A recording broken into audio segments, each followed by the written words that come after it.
दोस्तों, भगवान कृष्ण ने महाभारत काल में ही कलयुग का विस्तार पूर्वक वर्णन कर दिया था। कलयुग में लोग कैसे होंगे, लोगों का व्यवहार एक दूसरे के प्रति कैसा होगा, यह सब उस काल में ही बताया जा चुका था। यहाँ हम प्रस्तुत करेंगे भगवान कृष्ण द्वारा कलयुग के बारे में बताई गई 5 कड़वी बातें जो आज 100% सच हो रही हैं।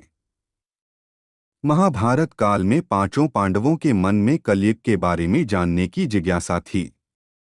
उन्होंने एक बार भगवान कृष्ण से पूछा कि कलयुग में मनुष्य कैसा होगा, उनके विचार कैसे होंगे और मोक्ष प्राप्ति कैसे होगी। यह प्रश्न सुनकर भगवान कृष्ण ने पांचों पांडवों को वन में जाने के लिए कहा और यह भी कहा कि जो कुछ भी तुम वहां देखो मुझे विस्तार में आकर बताना। पांचों भाई वन में जाकर वापस आए और भगवान कृष्ण को क्या बताते हैं, चलिए जानते हैं। युधिष्ठिर ने एक दो सूंड वाले हाथी को देखा और वह बहुत आश्चर्यचकित हो गए। जब उन्होंने भगवान कृष्ण को इस दृश्य के बारे में बताया तो भगवान ने उत्तर दिया कि कलयुग में ऐसे लोग राज्य करेंगे जो बोलेंगे कुछ और करेंगे कुछ और, यह लोग दोनों ओर से शोषण करेंगे।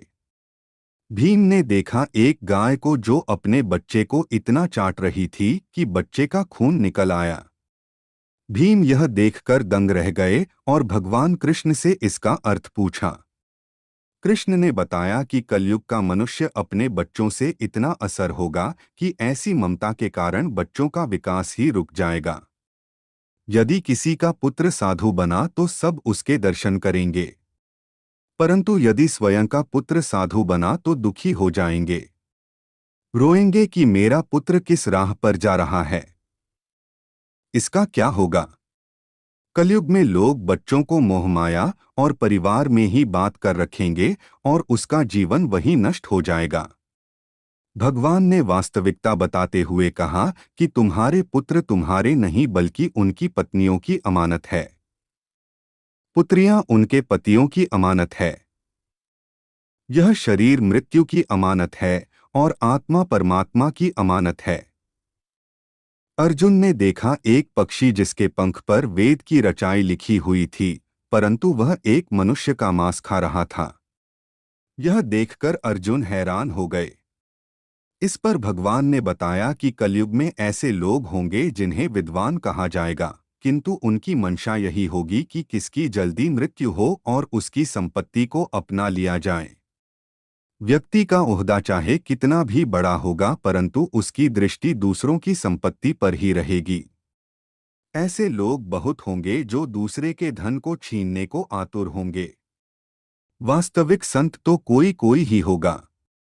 नकुल ने देखा कि एक भारी चट्टान पर्वत से गिरी और बड़े से बड़े वृक्ष भी उसे नहीं रोक पाए, परंतु एक छोटे से पौधे से टकराकर वह चट्टान वहीं रुक गई।